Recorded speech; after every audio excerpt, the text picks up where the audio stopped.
Hi everyone, and welcome to this video going over the Unit 3 study guide. In this video, I will be doing about 1 to 2 problems of each type in order to prepare you for the test coming up. So let's get started. We are going to start off by solving systems of equations by graphing. So I'm going to graph this first equation in blue. I see that my y-intercept is 1, so that's where my first point is going to be on the y-axis. And my slope is 1 over 2, which tells me I'm going to go up 1 and to the right 2 each time. And I can also go down 1 and to the left 2. Make sure that if you do the backwards direction, that you do the opposite of both directions, down and to the left.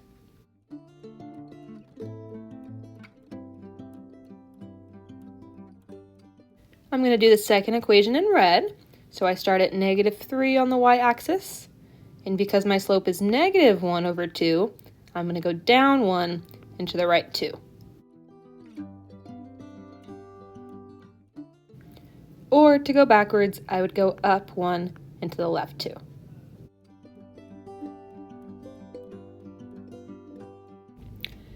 And because the two lines intersect at the point -4, -1, that is the solution to this system. And then we have to classify the system. Because this system has two lines, that means it's independent. And because a solution exists, that means that it's consistent. Let's try number 2. For number 2, I'm going to graph the first equation in red. I'm going to start at -2, and because my slope is -1 over 4, I'm going to go down 1 and to the right 4. And I can also go up 1 and to the left 4. For the second equation, I'm going to graph it in blue. I'm going to start at +3 on the y-axis, and my slope tells me once again that I can go down 1 and to the right 4, or up 1 and to the left 4.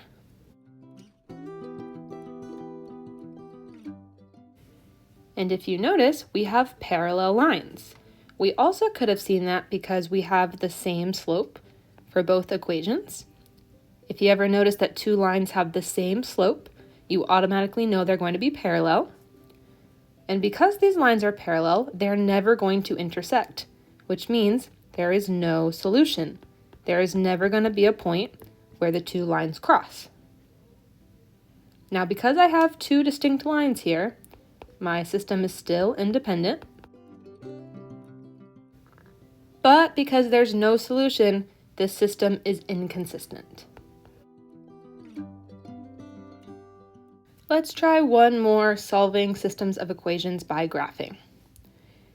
If you look at number 3, my equations are written in standard form, which means in order to graph these, I have to first rewrite the equations in slope-intercept form.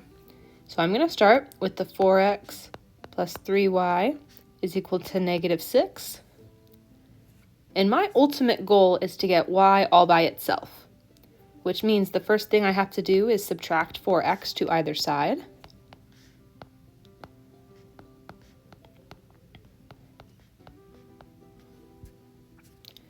And then in order to get y by itself, I have to divide by 3 to everything.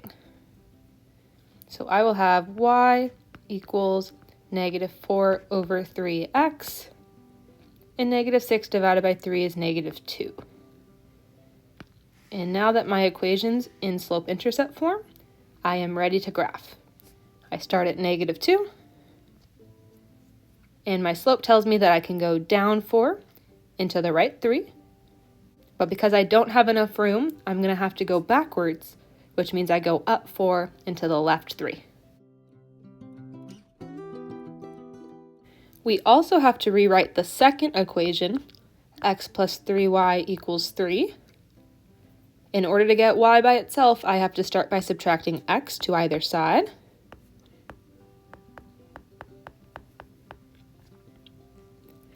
And then I have to divide everything by 3. So I will be left with y equals, I know that there's an imaginary 1 in front of my x, so I can treat this as negative 1/3 x, and 3 divided by 3 is 1. And now my equation's in slope-intercept form, and I am ready to graph. So I start at 1, I go down 1 and to the right 3, or I can go up 1 and to the left 3. My two lines intersect at the point -3, 2, and so that is my solution. And once again, we have a graph with two intersecting lines, which means the system is independent and consistent.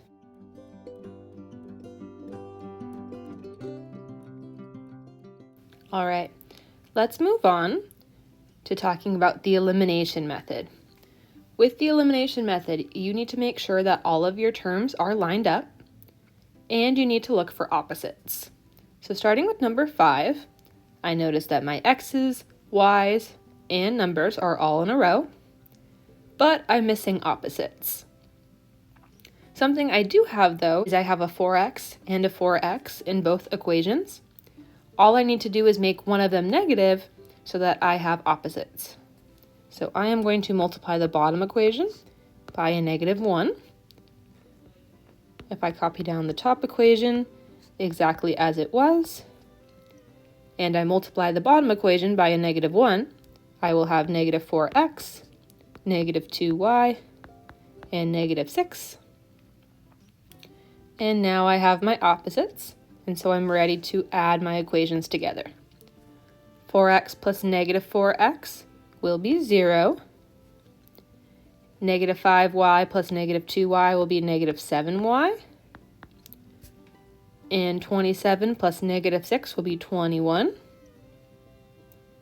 And then in order to get y by itself, I divide by -7, which will get me y equals -3. But I'm not done because I need to solve for x. So I am going to plug in -3 for y in the top equation. 4x minus 5 times -3 equals 27. -5 times -3 is positive 15. I'm going to subtract 15 to either side, and I will get that 4x is equal to 12. And if I divide by 4 to both sides, I get that x is equal to 3. So my final solution is the point 3, -3.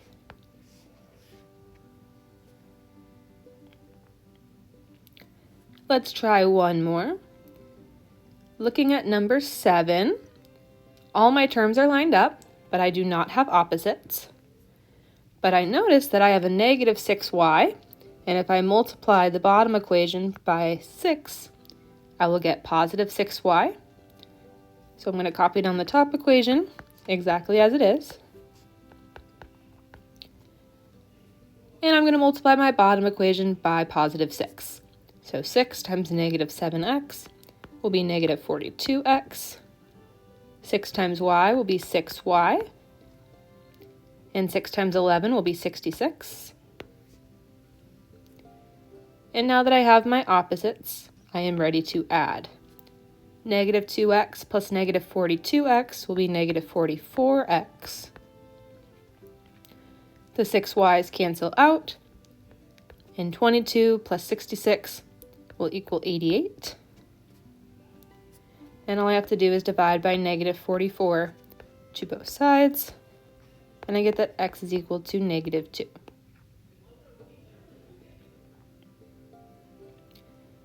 But don't forget that I still have to solve for y, so I'm going to plug in -2 for x in the top equation. So -2 times -2 minus 6y equals 22. -2 times -2 is positive 4. I have to subtract 4 to either side, so I get -6y is equal to 18. And if I divide by -6, I get that y is equal to -3. So my final solution is -2, -3.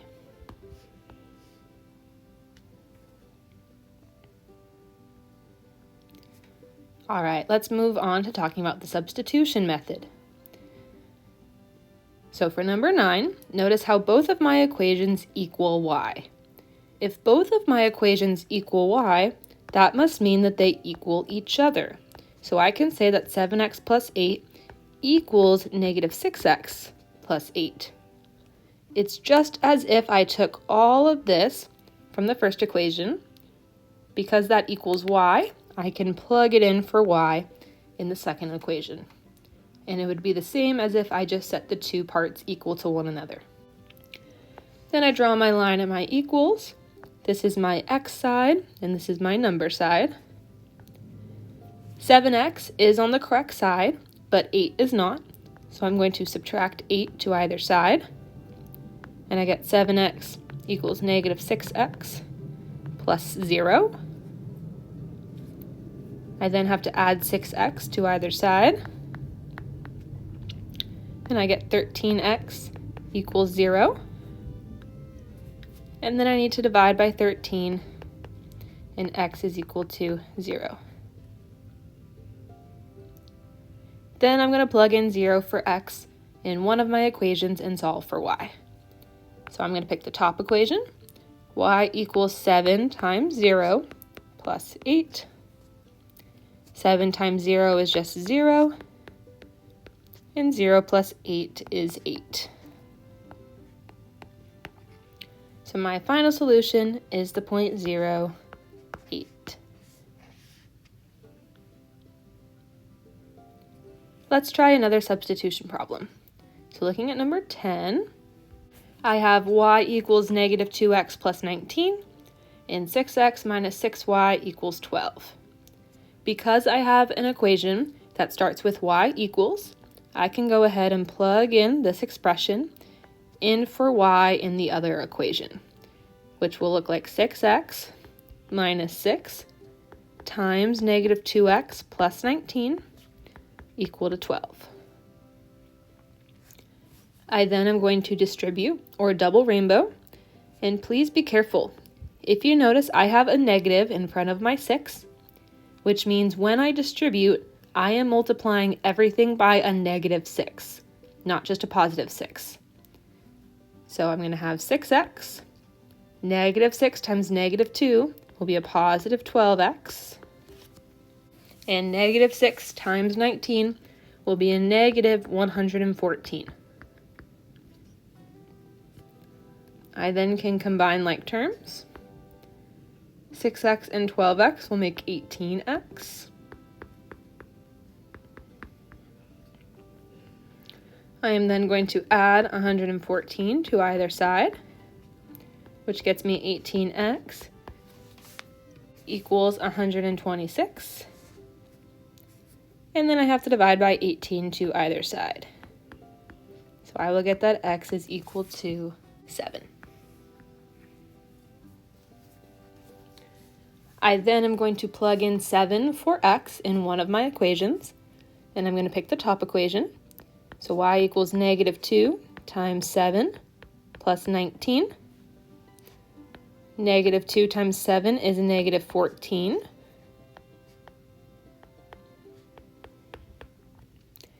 And -14 plus 19 will give me a +5. So the point 7, 5 is my solution.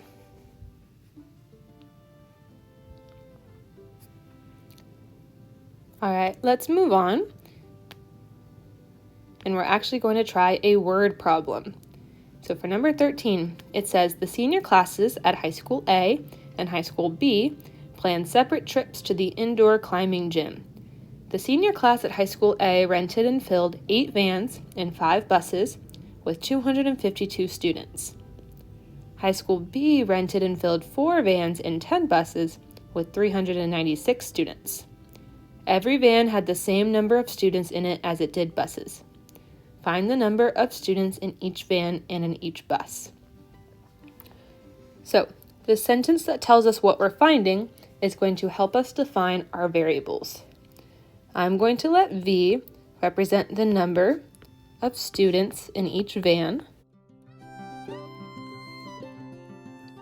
And I'm going to let B represent the number of students in each bus.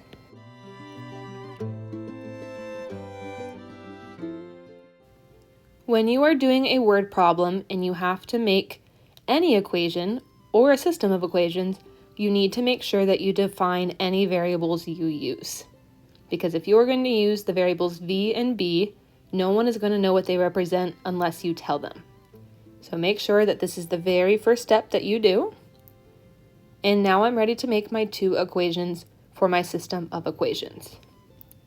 High school A filled up 8 vans, so 8V, plus 5 buses, so 5B, for a total of 252 students. High school B, though, filled up 4 vans and 10 buses for a total of 396 students. And there I have my system of equations. And if you notice, all of my terms are lined up, so I am set up to do the elimination method. If I multiply this bottom equation by -2, I believe I should have my opposites. So 8V plus 5B equals 252. And then if I multiply the entire bottom equation by -2, I will have -8V minus 20B equals -792. By doing that, I created my opposites, and I am ready to add. 8V plus -8V will be 0. Then I have 5B plus -20B, which will be -15B. And 252 minus 792 will be -540. And all I have to do is divide by -15 to solve for B. So -540 divided by -15 gives me 36. So this tells me that each bus had 36 students on it. Now we have to solve for V, so I am going to plug in 36 into B in my first equation. So 8V plus 5 times 36 equals 252. 5 times 36 is 180. And I'm going to subtract by 180 to either side. And I will get 8V equals 72. And then if I divide by 8 to either side, I get that V is equal to 9. So that tells me that each van held 9 students.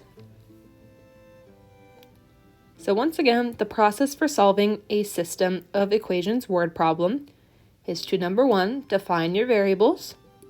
Number 2, write your system of equations. And then number 3, solve by any method you'd like. I believe that most of the time you're probably going to want to use the elimination method because your equations will be written in standard form. And that's usually the best method because all of the terms will be lined up. All right, let's move on to talking about systems of inequalities. With systems of inequalities, we have to make sure that we shade correctly for each inequality, and we are looking for the region of the graph where the two shades will overlap. I'm going to do the first inequality in blue. My y-intercept is 3. And remember, if I have a whole number, I can put an imaginary 1 underneath it. So this tells me that I'm going to go down 3 into the right one. I have a line underneath my inequality sign, which means my boundary line will be solid. And because the sign is facing away from y, this is saying that y is less than, which means I have to shade below my boundary line. I'm going to do the second inequality in red. I'm going to start at -2.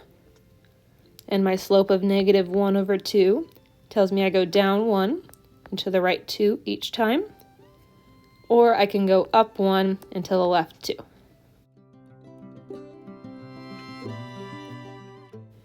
There is no line underneath my inequality sign, which means my boundary line is dashed.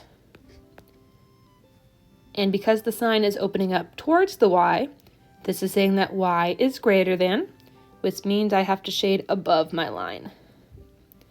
So if you notice, I have this section right here where the shades overlap, and this represents the region where all of my solutions exist. And so we are going to pick just one point in that region, and so I will pick the point -2, 2. -2, 2 is one solution of many for this system of inequalities. Let's try another one. Let's look at number 18. For number 18, my inequalities are written in standard form. So the first thing I need to do is rewrite each inequality in slope-intercept form. I'm going to start with the first inequality. X minus 2y is less than -2. I first need to subtract x to either side.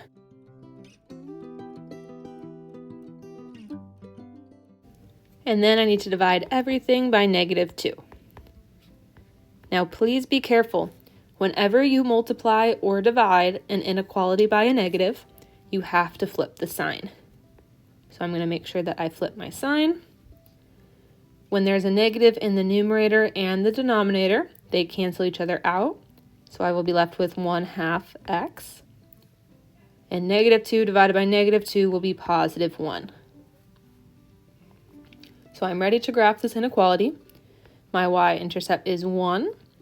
And my slope is +1/2, so that means I go up 1 and to the right 2 every time. Or I can go down 1 and to the left 2. There is no line underneath my inequality sign, so my boundary line will be dashed.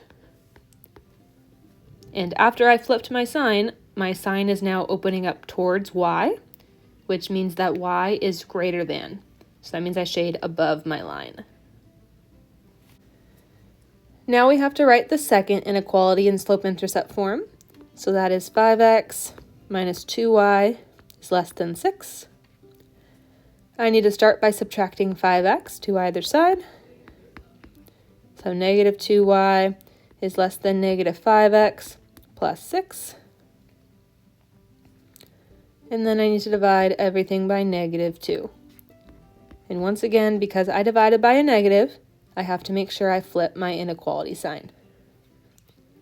Because both the 5 and the 2 are negative, that cancels out, leaving a +5/2x. And 6 divided by -2 will be -3. So I start at -3, and I go up 5 and to the right 2.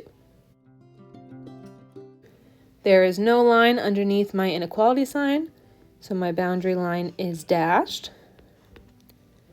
And because my sign is opening up towards the y, this is saying that y is greater than, so I shade above my line. And if you notice, I have this region up at the top where my shadings overlap, and that represents all of the solutions to this system. So one possible solution could be the point -5, 5.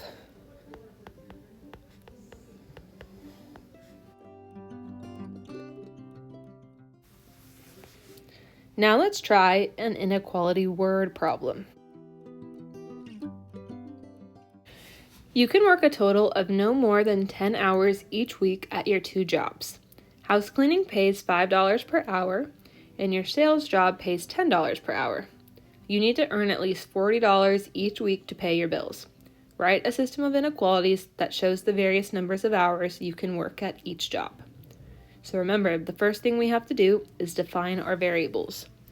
I'm going to let H represent the number of hours I spent house cleaning.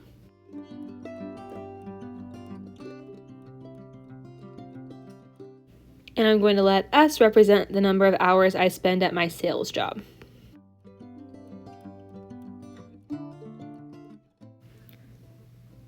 Now I'm ready to write my system. House cleaning pays $5 an hour, so that would be 5H. And my sales job pays $10 per hour, so that would be 10S. And I need to earn at least $40. So that means the amount I make needs to be greater than or equal to 40. I also need to make sure I do not work more than 10 hours. So however many hours I spend house cleaning, which is H, plus however many hours I spend at my sales job, S, cannot be more than 10. So those are my two inequalities. Now we need to graph them. When it's not clear what should be your X variable or your Y variable, I would recommend looking at your coefficients, which means the numbers in front of your variables, and looking for whatever number is smaller. So because 5 is smaller, that would mean we are going to solve for H, and so we're going to treat H like our Y variable. So 5H plus 10S is greater than or equal to 40, and I am going to get H all by itself. So I'm going to subtract 10S to either side, and I have 5H is greater than or equal to negative 10S plus 40, and then I'm going to divide by 5. So I have H is greater than or equal to negative 2S plus 8. So that means that I start at 8 and I go down 2 and over 1 each time.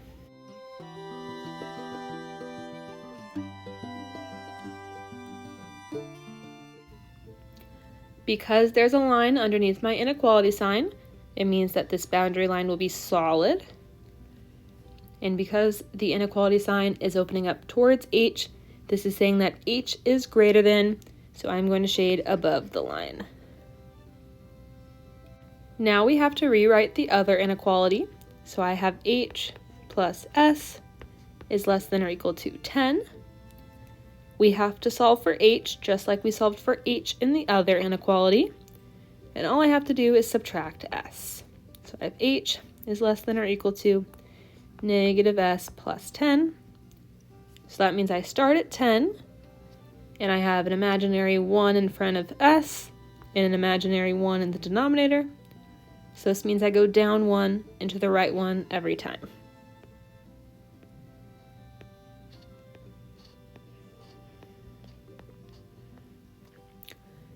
Because there's a line underneath my inequality sign, this boundary line is solid. And because the sign is opening up away from H, this is saying that H is less than, so I need to shade below my line. So I have this region in between the two lines that represents all of my solutions. So one possible solution would be 4, 2, and that means that I could spend 4 hours at my sales job and 2 hours house cleaning. That is one possible solution to my system of inequalities. I hope that this video helped you understand the Unit 3 study guide a little bit more. I know I didn't go over every single problem, so if you have any troubles with the ones that I didn't do, please let me know, and I will see you in class.